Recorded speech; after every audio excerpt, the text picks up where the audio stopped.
नमस्कार दोस्तों और स्वागत है आपका हमारे चैनल पर।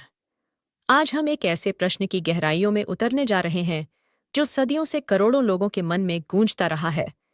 एक ऐसा सवाल जो आस्था, रहस्य और भविष्य की परतों में लिपटा हुआ है। सवाल है भगवान श्री कृष्ण, जिन्होंने द्वापर युग में धर्म की स्थापना की, गीता का ज्ञान दिया और प्रेम का सर्वोच्च उदाहरण प्रस्तुत किया। नी ईडिय उनका कलयुग में अंत कब होगा? यह सवाल सुनने में जितना सीधा लगता है, इसका उत्तर उतना ही जटिल और बहुआयामी है। कई लोग मानते हैं कि कृष्ण आज भी हमारे बीच हैं, तो कुछ उनके अवतार के अंत की प्रतीक्षा कर रहे हैं। क्या कृष्ण का अंत होना संभव है? क्या पुराणों में इस बारे में कोई भविष्यवाणी है? और अगर उनका अंत हो चुका है, तो कलयुग की शुरुआत कैसे हुई? आज इस वीडियो में हम शास्त्रों, पुराणों और महाभारत के पन्नों को पलटकर इस परम रहस्य से पर्दा उठाने की कोशिश करेंगे। हम न केवल यह जानेंगे कि कृष्ण की लीला का समापन कैसे हुआ, बल्कि यह भी समझेंगे कि उनका तत्व आज भी इस सृष्टि में कैसे व्याप्त है। तो अंत तक हमारे साथ बने रहिए, क्योंकि यह यात्रा आपको समय के उस बिंदु पर ले जाएगी जहां एक युग समाप्त होता है और दूसरा आरंभ। सबसे बड़ी भ्रांति, क्या कृष्ण का अंत कलयुग में होना है? इससे पहले कि हम कहानी की गहराइयों में उतरें, सबसे पहले एक बहुत बड़ी भ्रांति को दूर करना आवश्यक है। आम धारणा के विपरीत, हिंदू शास्त्रों के अनुसार भगवान कृष्ण का अंत कलयुग के दौरान नहीं होना है।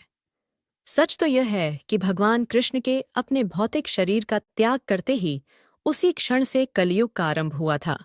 उनका जाना, उनकी स्वधाम गमन की लीला, वास्तव में एक युग का समापन और दूसरे का प्रवेश द्वार थी। तो जो प्रश्न हम पूछ रहे हैं कि उनका अंत कब होगा, ज़रेनिया उसका शास्त्रीय उत्तर है। उनका भौतिक अवतार का अंत लगभग 5000 साल पहले ही हो चुका है। लेकिन यहाँ अंत शब्द को समझना बहुत महत्वपूर्ण है। सनातन धर्म में अंत का अर्थ विनाश नहीं, बल्कि रूपांतरण है। आत्मा अजर, अमर और अविनाशी है। और जब हम स्वयं भगवान की बात करते हैं, तो उनका कोई अंत नहीं हो सकता। वे तो काल से परे हैं, समय के नियंत्रक हैं। जिसे हम अंत कहते हैं, वह केवल उनके अवतार की लीला का समापन था, उनके भौतिक स्वरूप का इस धरती से प्रस्थान था। तो हमारा असली सवाल यह होना चाहिए, भगवान कृष्ण ने अपनी देह का त्याग क्यों और कैसे किया? वे कौन सी परिस्थितियां थीं जिनके कारण सृष्टि के नियंता को अपनी लीला समाप्त करनी पड़ी रही? इस कहानी को समझने के लिए हमें समय में पीछे महाभारत युद्ध के अंत में चलना होगा। एक माँ का श्राप, गांधारी की भविष्यवाणी। कल्पना कीजिए महाभारत के युद्ध के बाद के उस भयावह दृश्य की। कुरुक्षेत्र की भूमि, कीर की दीर्घनी, जो कभी धर्म क्षेत्र थी, अब रक्त और शवों से पटी पड़ी डीर ही थी। हवा में विलाप और चीत्कारें गूंज रही थीं। हस्तिनापुर की हर गली में विधवाओं का क्रंदन सुनाई दे रहा था। और इन सब के बीच, अपनी आंखों पर पट्टी बांधे अपने 100 पुत्रों को खो चुकी माता गांधारी खड्डिद ही थीं। उनका हृदय दुहक और क्रोध की असहनीय अग्नि में जल रहा था। जब भगवान कृष्ण, जिनके मुख पर हमेशा एक शांत करुणा का भाव रहता था, सांत्वना देने के लिए गांधारी के पास पहुंचे, तो पुत्र शोक में डूबी गांधारी का धैर्य जवाब दे गया। उन्होंने अपनी पीड़ा और क्रोध को शब्दों में ढालते हुए कृष्ण की ओर देखा और कहा, हे कृष्ण, हे वासुदेव, तुम चाहते तो यह युद्ध रोक सकते थे। तुम सर्वशक्तिमान हो, तुम्हारे पास दिव्य शक्तियां हैं। तुमने अपनी आंखों के सामने दोनों पक्षों को, अपने ही संबंधियों को नष्ट होते हुए देखा, और तुम बस खड़े देखते रहे। तुमने कुछ नहीं किया। तुम भी इस महाविनाश के उतने ही दोषी हो। कृष्ण शांत रहे। वे जानते थे कि गांधारी की पीड़ा कितनी गहरी है और उनके शब्द दुहक कि ये अथाह सागर से निकल रहे हैं। लेकिन गांधारी रुकी नहीं। उन्होंने अपने पतिव्रत धर्म और जीवन भर की तपस्या की सारी शक्ति को एकत्रित किया और कृष्ण को वह श्राप दिया जो इतिहास में समय के पन्नों पर हमेशा के लिए अंकित हो गया।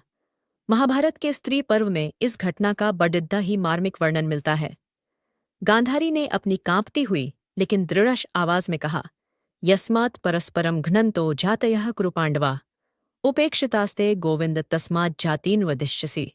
अर्थात, हे गोविंद, जिस प्रकार तुमने कुरु और पांडवों को, जो आपस में भाई थे, एक दूसरे को मारते हुए देखकर भी उनकी उपेक्षा की, उनकी अनदेखी की, उसी प्रकार तुम भी अपने ही कुल, अपने ही बंधु बांधवों, यदुवंशियों का नाश अपनी आंखों से देखोगे। और फिर उन्होंने कहा, त्वमप्युपस्थिते वर्षे षट्त्रिंशे मधुसूदन, हतज्ञातिर्हतामात्यो हतपुत्रो वनेचरः, अज्ञातेन हतस्त्वं तु कुत्सितेनाभ्युपायेन निधनम संवाप्स्यसि। इसका अर्थ था, हे मधुसूदन, आज से ठीक 36 वर्ष में तुम्हारे समस्त कुलजनों, तुम्हारे मंत्रियों और तुम्हारे पुत्रों का सर्वनाश हो जाएगा। तुम भी वन में अकेले असहाय होकर घूमोगे और एक अत्यंत ही तुच्छ, अज्ञात और निंदनीय तरीके से तुम्हारी मृत्यु होगी। यह श्राप सुनकर पांडव कांप उठे। वहां उपस्थित ऋषि मुनि स्तब्ध रह गए। सृष्टि के नियंता को कोई कैसे श्राप दे सकता था? लेकिन भगवान कृष्ण के चेहरे पर न क्रोध था, औसी न दुहक, न ही कोई भय। वे केवल मंद मंद मुस्कुराए। उन्होंने आगे बढ़कर गांधारी को प्रणाम किया और अत्यंत शांत भाव से कहा, हे देवी, मैं आपका यह श्राप स्वीकार करता हूं। मैं जानता हूं कि यदुवंश का संहार निश्चित है और इसे कोई नहीं टाल सकता। आपने वही कहा है जो होकर रहेगा। यह नियति का विधान है। कृष्ण का यह स्वीकार करना कोई विवशता नहीं थी। वे त्रिकालदर्शी थे। वे जानते थे कि महाभारत युद्ध के बाद उनका अपना कुल, यदुवंशी, अत्यंत शक्तिशाली, धनवान और अजेय हो गए थे। लेकिन इस शक्ति के साथ उनमें अहंकार और अधर्म की भावना भी घर कर गई थी। वे धर्म के मार्ग से भटक रहे थे और पृथ्वी के लिए एक भार बन चुके थे। कृष्ण ने एक मां के श्राप को उस नियति को पूरा करने का एक माध्यम मात्र माना, जिसकी पटकथा वे स्वयं ही लिख चुके थे। यहीं से कृष्ण के अवतार की लीला के अंतिम अध्याय की नींव रखी। मौसल पर्व, जब अपने ही अपनों के शत्रु बने। गांधारी के श्राप के बाद 36 वर्ष शांति से बीत गए। द्वारका नगरी अपने वैभव और समृद्धि के शिखर पर थी। सोने के महल, सुखी प्रजा और अजेय यदुवंशी योद्धा। ऐसा लगता था मानो उस श्राप को सब भूल चुके हैं। लेकिन काल का चक्र अपनी गति से घूम रहा था। सत्ता और शक्ति के नशे ने यदुवंशियों को अहंकारी और उद्दंड बना दिया था। वे भोग विलास में डूब गए।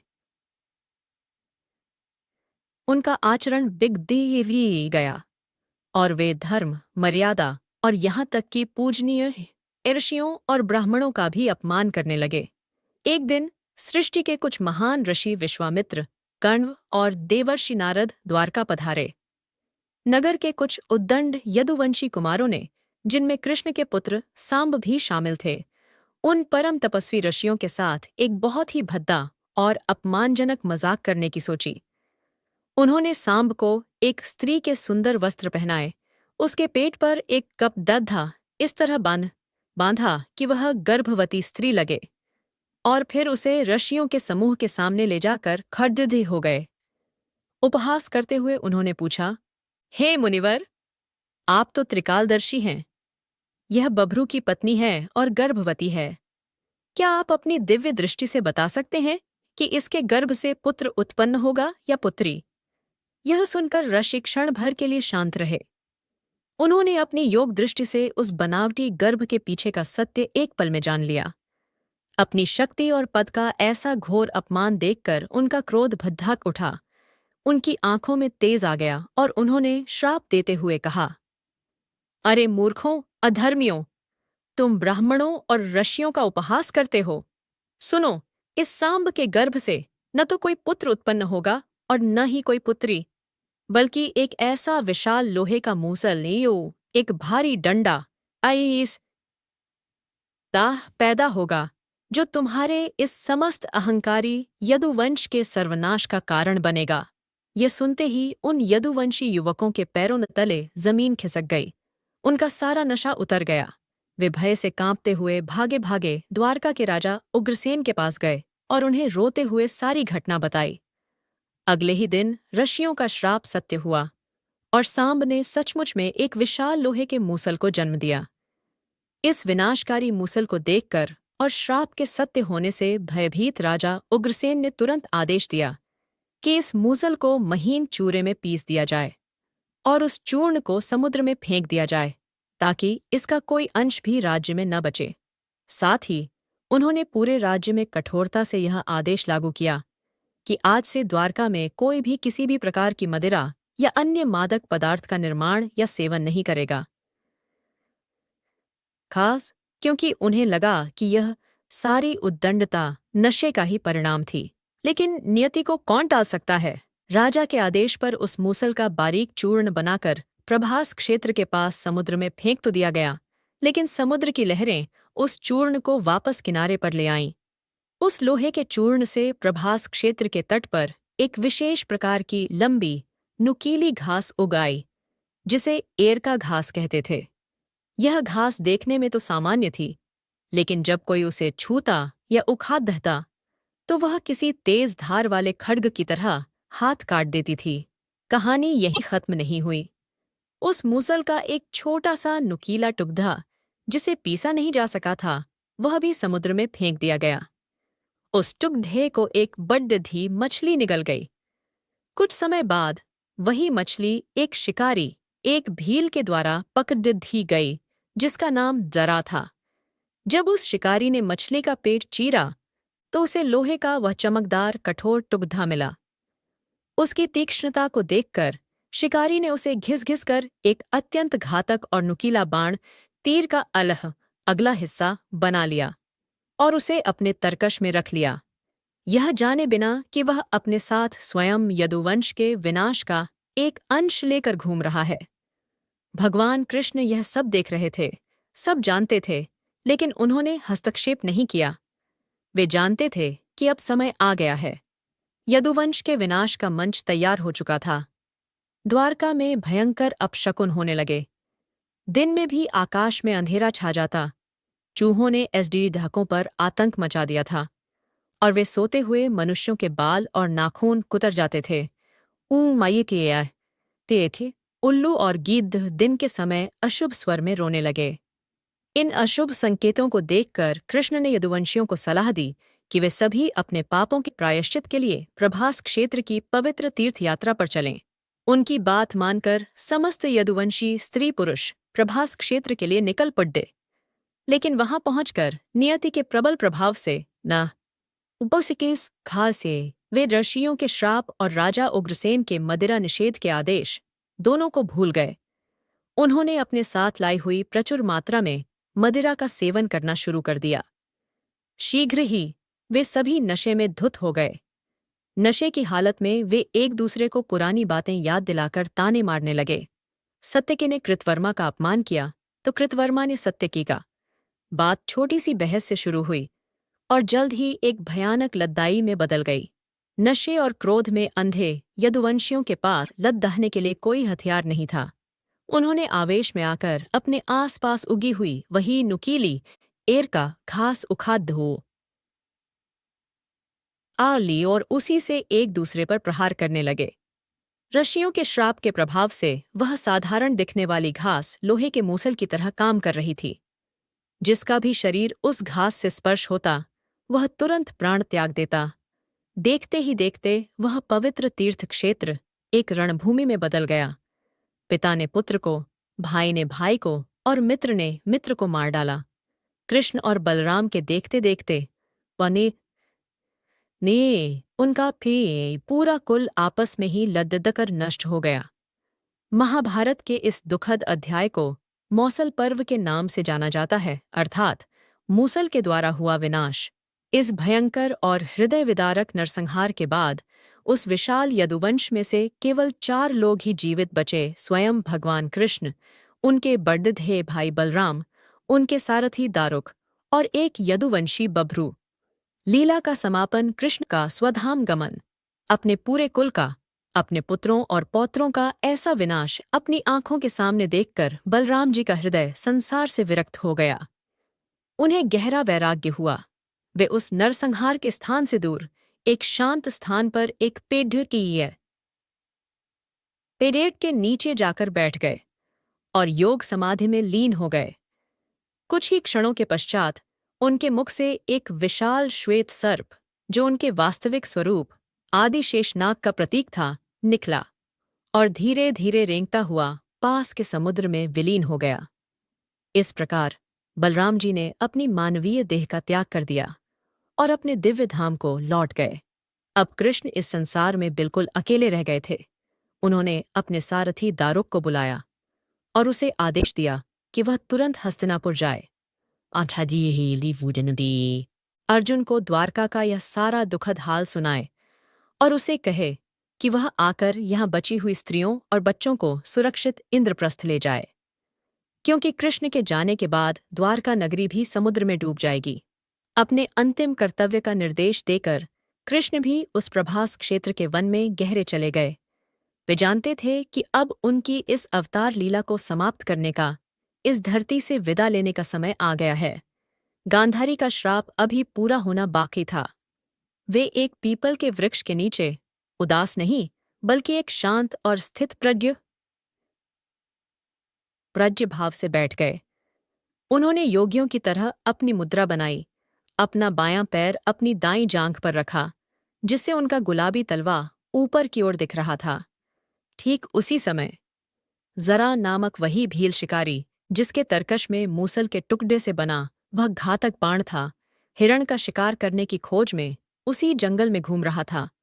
दूर से घनी झाड़ियों के बीच उसे भगवान कृष्ण का हिलता हुआ गुलाबी परूशिगे किसी हिरण के मुख के समान प्रतीत हुआ। उसने एक उत्तम अवसर जानकर बिना कोई और विचार किए अपने तरकश से वही विशैला और नुकीला बाण निकाला, धनुष पर चढ़ाया और लक्ष्य साधकर छोड़ दिया। वह बाण तीव्र गति से आया और सीधा जाकर भगवान कृष्ण के बाएं पैर के उसी तलवे में धंस गया, जिसे वह हिरण समझ बैठा था। जब जरा अपना शिकार उठाने के लिए प्रसन्न मन से उस स्थान पर आया, तो उसने जो देखा, उसे देखकर उसके होश उद्दीगे रखे गए। वहां कोई हिरण नहीं बल्कि पीतांबर पहने हुए चतुर्भुज रूप में स्वयं भगवान कृष्ण लेटे हुए थे। यह देखते ही वह भय और ग्लानि से कांप उठा।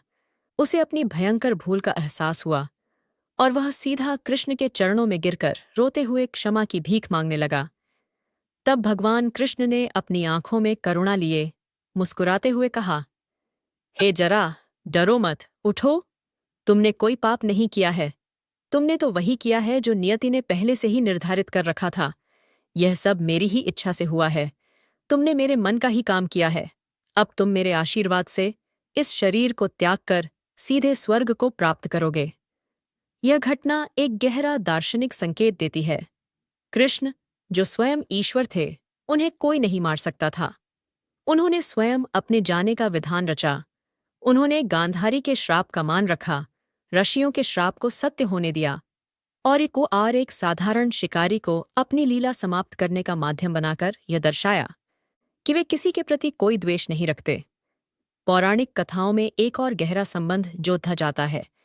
कहते हैं कि त्रेता युग में जब भगवान ने राम का अवतार लिया था, तब उन्होंने छिपकर पेड्डी के बेलेज की ओट से बाली का वध किया था।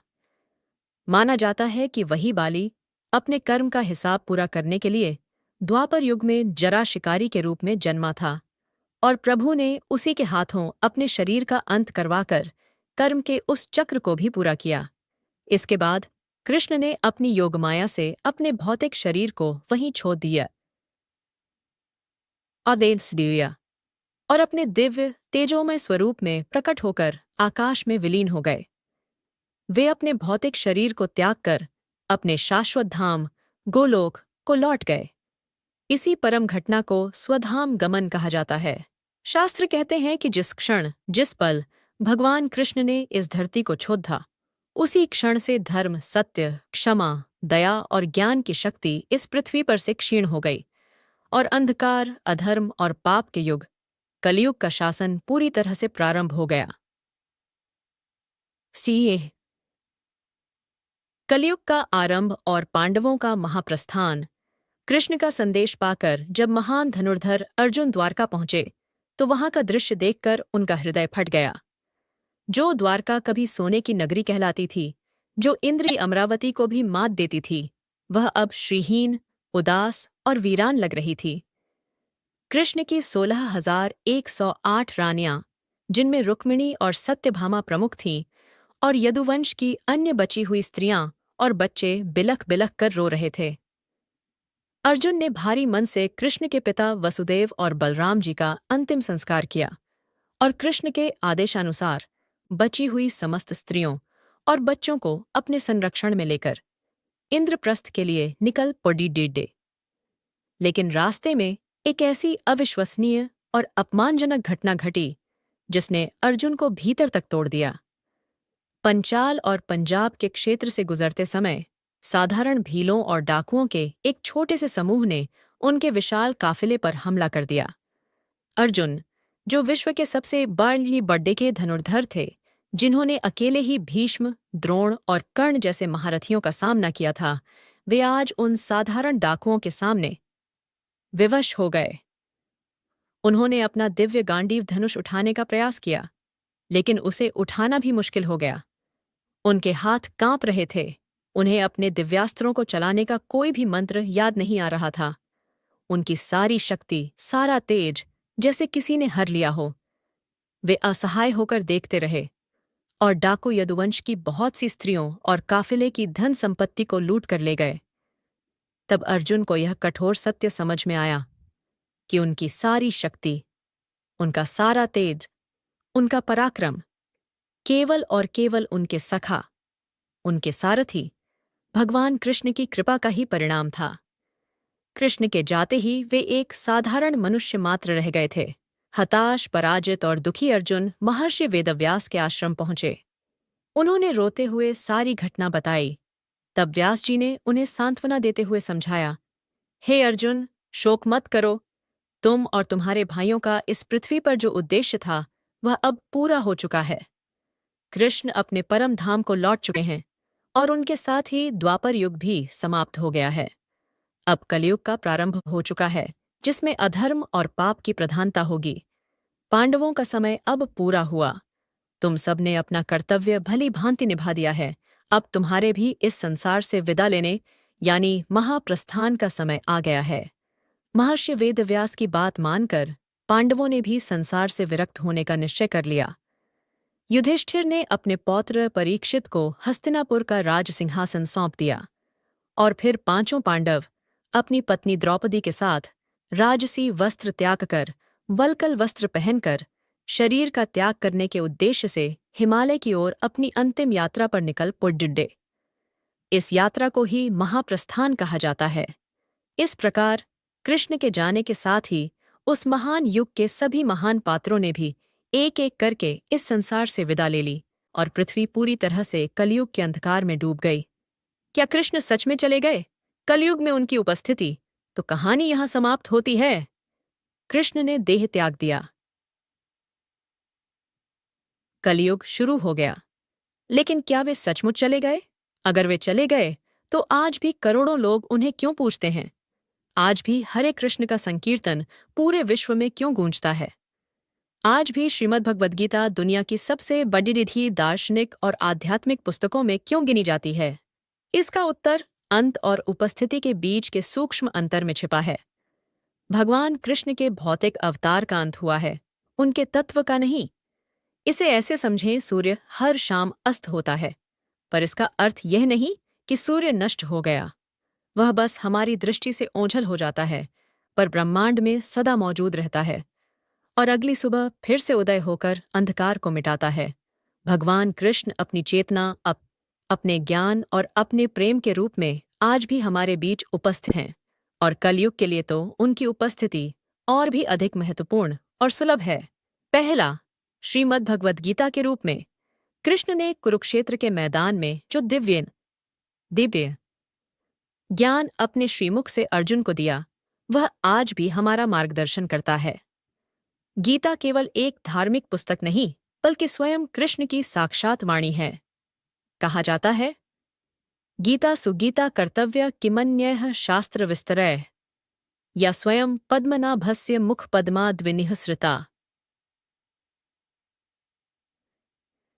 अर्थात गीता का ही गान करना चाहिए, बाकी शास्त्रों के विस्तार से क्या लाभ, क्योंकि यह स्वयं भगवान विष्णु के मुख कमल से निकली है। जब भी कोई व्यक्ति पूरी श्रद्धा से गीता का एक श्लोक भी पढ़ता या सुनता है तो वह सीधे कृष्ण से जुड़ता है। दूसरा, नाम जप और कीर्तन के रूप में। शास्त्रों में कहा गया है कि कलयुग में ईश्वर को पाने का सबसे सरल और सबसे प्रभावी मार्ग उनके नाम का संकीर्तन करना है। कलयुग केवल नाम आधारा। कृष्ण का नाम और स्वयं कृष्ण में कोई भेद नहीं है, नाम ही नामी है। जब भक्त पूरी श्रद्धा और प्रेम से हरे कृष्ण कृष्ण कृष्ण हरे हरे हरे राम राम राम हरे हरे का जप करता है तो कृष्ण की शक्ति और उपस्थिति का अनुभव अवश्य करता है। तीसरा, विग्रह और मंदिरों के रूप में। मंदिरों में स्थापित भगवान की मूर्तियां केवल पत्थर या धातु की प्रतिमाएं नहीं हैं। इन्हें अर्चा विग्रह कहा जाता है, यानी भगवान का वह कृपालु स्वरूप जिसमें वे भक्तों की पूजा, सेवा और प्रेम को स्वीकार करने के लिए प्रकट होते हैं। एक सच्चा भक्त अपने विग्रह में साक्षात भगवान का ही दर्शन करता है। और चौथा और सबसे महत्वपूर्ण, भक्तों के हृदय में। कृष्ण का सबसे बड्डा और सबसे प्रिय निवास स्थान उनके भक्तों का शुद्ध हृदय है। जहाँ निश्चल प्रेम है, जहाँ भक्ति है, जहाँ करुणा है, वहाँ कृष्ण स्वयं वास करते हैं। तो भगवान कृष्ण का भौतिक शरीर इस धरती पर नहीं है, लेकिन उनकी ऊर्जा, उनका ज्ञान और उनका प्रेम पहले से कहीं अधिक सुलभ और सर्वव्यापी है। उन्होंने जाने से पहले ही कलयुग के पतित मनुष्यों के कल्याण के लिए अपने तक पहुंचने के हजारों सरल रास्ते खोल दिए थे। उनका जाना एक विदाई नहीं, बल्कि अपने विराट रूप में सर्वव्यापी हो जाने की एक